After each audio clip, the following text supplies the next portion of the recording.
Hi everyone, Chef Carl here. Welcome to this quick tutorial on how to make the perfect omelet.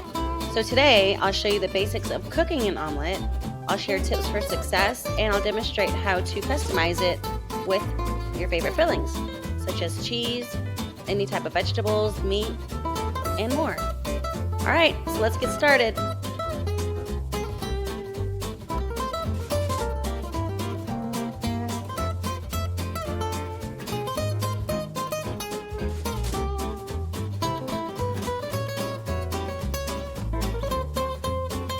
First, let's go over the ingredients and tools you'll need.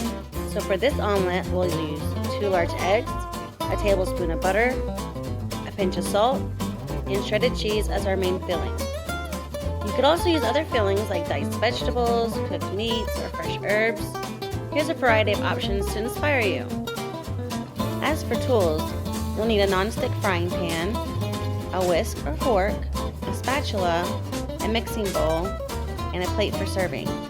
In this video, I'm also using a gas burner, but you can also use any type of heat source.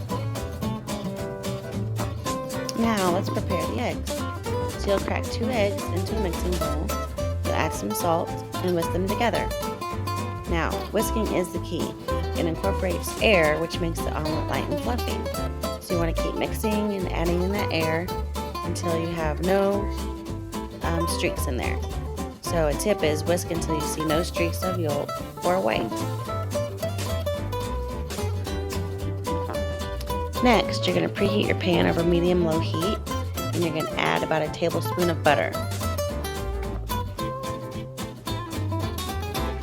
Once the butter starts to melt, you want to swirl it around until it's melted and it evenly coats the pan. Once the butter is melted, you want to pour in the eggs. Let them cook undisturbed for a few seconds, then gently stir with your spatula, pulling the edges towards the center. Let the eggs cook, but also stirring prevents the eggs from overcooking on the bottom. At this point, you want to let it sit to cook because you don't want that raw egg sitting on top. And scrape the sides a little bit just to get the egg from sticking to the sides of the pan. Now it's time to add the fillings. For today's omelet, I'm using shredded cheese, so you want to sprinkle it evenly across 1/2 of the omelet. You can also use other fillings like the diced bell peppers or ham, depending on your taste, but just make sure not to overload the omelet so it folds easily.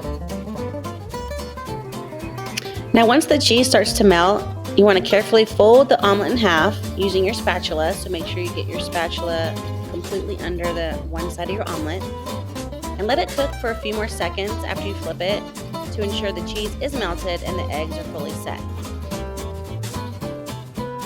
Finally, transfer your omelet to a plate and it's ready to serve. You can garnish it with fresh herbs or sprinkle extra cheese for a finishing touch. And there you have it, the perfect omelet, customized the way you like it. Thanks for watching. I hope you enjoyed this tutorial and feel inspired to try making your own omelet. Whether you stick to classical shredded cheese or get creative with other fillings, this technique is simple and delicious. See you next time.